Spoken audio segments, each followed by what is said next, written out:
Are you looking for a Sharia-compliant, tax-efficient way to save? Islamic Bank of Britain offers the UK's only Sharia-compliant cash ISA, helping you to benefit from tax-free savings whilst remaining true to Islamic principles. You can start saving from just £250 or transfer your existing cash ISA savings to benefit from a competitive rate of return. So you can look forward to a bright future for you and your family. Call us today or visit islamic-bank.com.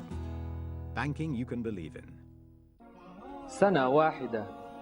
نعم، إنها سنة واحدة فقط. تعلمت اللغة العربية في سنة. الآن أفهم القرآن الكريم. وفي وسعك أن تفهم القرآن الكريم. Join the Arabic Intensive Program at Ibrahim College. Call us now on 0207 377 6677 or visit ibrahimcollege.org.uk. Muslim Charity presents, supporting our sisters with Junaid Jamshed and Wasim Badami. This 7-city tour is part of Muslim Charity's Hazrat Khadija campaign, supporting and empowering women worldwide. The tour will visit Rochdale, Blackburn, London, Bristol, Birmingham, Dundee and Glasgow. Tickets include a 3-course meal. Book your tickets online by visiting supportingoursisters.co.uk or by calling the ticket hotline on 0207 100 4930. Did you know she was born into a crisis that has been ongoing for 65 years? One which saw 700,000 people removed from their homes and forced into refugee camps. Today, the situation has simply worsened, bringing with it a bleak future. What if you had the chance to help just one person? Wouldn't you take it?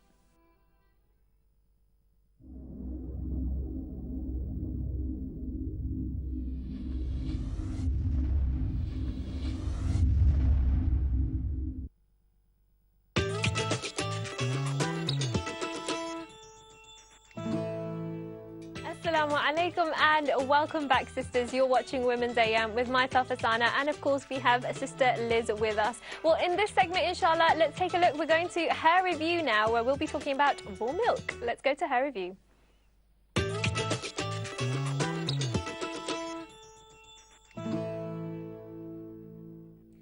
In this segment, we'll be taking a look at raw milk and discussing milk production. So how much do we really know about this industry? It's a really, really interesting discussion, Sister Liz. And when I was looking into this, I was absolutely astonished at some of the things that I found out. And it really made me rethink the way I look at milk a little bit. Absolutely. It's a hot topic at the moment. There's lots, lots out there about this, raw milk, versus pasteurised milk and the pros and cons with both. Absolutely. And I think, I've kind of swayed from one to the other, one to the other. Okay, well, we'll get into the discussion on the raw milk here, which definitely does look quite interesting. Yeah. But before we go into that, I mean, I was looking at the milk production and I was really, really actually disappointed to see some of the things that I was hearing about. In fact, we don't really know much about where our milk comes from. You know, we just tend to go and pick it up and drink it, and that's really all we think about. Yeah. But actually, there's a whole kind of process and procedure that happens behind the scenes, and sometimes, unfortunately, it's not very nice.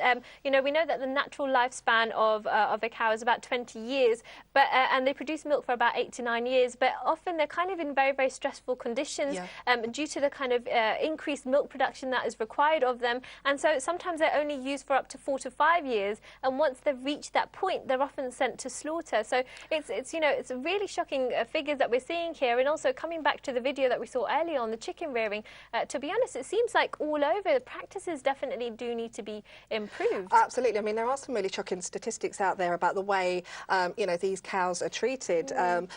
Very often they have their calves taken away from them 12 to 24 hours after birth, which, for any mammal, they do have a bond with their offspring, so that is going to be a traumatic thing. But on top of that, a cow's udders would, under normal circumstances, hold about 2 litres of milk. Dairy cows, who are reared for kind of dairy production only, they can hold up to 10 litres of milk in the udder at any one time. You can imagine that it would be quite painful for them. The pain, the distress, it would be, shocking. So that's why a lot of people are turning to this, raw milk. Tell us a little bit more about this, Sister Liz. Yeah, well, it looks just like normal milk, doesn't it? It looks just like normal milk. I'm very keen to try it. I've read an awful lot about it. I think the reason why people are turning more to the raw milk rather than the pasteurised is not just because of the way that the cows are treated, but also because of some of the things that are turning up in our glasses of milk from the cows themselves. So we've got, you know, they have growth factors, there's various hormones that are found in the milk. Yeah, have a go and let me know before I dive in. So, you know, these are worrying things that people, you know, that are turning up in the milk that we find in many supermarkets. So this is where the kind of raw milk revolution, if you like, has come from. And it's interesting, really, because when I was looking into this, I found that actually organic milk and milk which is kind of reared more naturally is found to have less unhealthy fat. So it's actually better for us. But there's a lot of kind of, you know, misconceptions that people have about this type of milk as well, isn't there? Actually, it tastes pretty normal. You know what? I was actually reading an article in The Guardian that was talking about raw milk, and people that had a farm that produced this said a lot of their clientele are actually the older generation, because they remember what milk used to taste like. And that's what they're getting from this. And it is actually very nice, isn't it? I have to say, it's very nice. It tastes quite normal. I don't know what I was expecting there, but it does taste quite normal. I'd happily drink that. I'd happily drink that. It's very creamy. It's very tasty. So, and I think not having the, you know, the worry of, you know, obviously the guilt of the inhumane treatment of the cows. That's absolutely true. I mean, of course, for some people there is a concern, especially if you know, a mother and you're kind of feeding it to your children. There are some concerns about that, isn't there? Yeah, I think this is the thing. Obviously, you know, humanity in general, we consumed raw milk exclusively prior to the Industrial Revolution. And following the invention and the development of the pasteurisation process in 1864, this is where pasteurised milk has come from. And obviously, you know, this kind of eradicates worries of things like Semolina, E. coli, you know, other bacteria and things like that were previously in milk. Obviously, you know, there are risks, but just to sort of counter that, now we have proper sort of refrigeration processes and packaging processes and things like that. So, you know, the risk is obviously significantly reduced from prior to the Industrial Revolution. But as you said, it is still a concern. And obviously, especially if you've got pregnant women, if you've got young children or elderly, people with immune deficiency disorders, things like that, you know, it's obviously best to consult a doctor when there's any change in diet or anything like that. Of course, but I think it's interesting that, you know, we're kind of looking into even the milk options now. I know a lot of people have kind of looked into alternative sources for meats and vegetables, like organic kind of produce. So it's nice to see that we're kind of expanding into other areas, that we're looking at other milk options as well. It's good to have your options open, really, when you're having this kind of discussion. So alhamdulillah, it's something I'm definitely going to try. In fact, I think I might hang on to this for later on. Jazakallah khair for all of that information, Sister Liz. Really informative, alhamdulillah. Well, a really interesting segment there, and it's been an action-packed show, but unfortunately we have come to the end of today's programme. We are back, of course, tomorrow with our show on Fashion Revolution Day, where we'll be asking, has the fashion industry changed 1 year on? Do join us for that interesting topic, and before we go, here's another quick reminder of this week's competition. We have another exciting competition for you sisters out there. Up for grabs this week are 3 copies of a wonderful children's book entitled The House of Ibn Kathir by S.N. Jalali. For your chance to win a copy, all you have to do is answer the following question. What was Abdul Muttalib's real name? Is it A, Shayba, B, Hashim, C, Abdullah, or D, Ibrahim?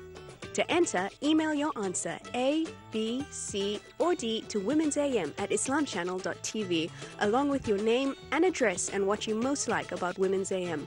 The deadline for entries is Friday the 25th of April 2014 at 4 p.m. All applicants need to be over 18 and residing in the UK. Please note, only 1 entry per person per household. The winners will be randomly selected from correct entries, and they will be announced on Monday's show. So get entering!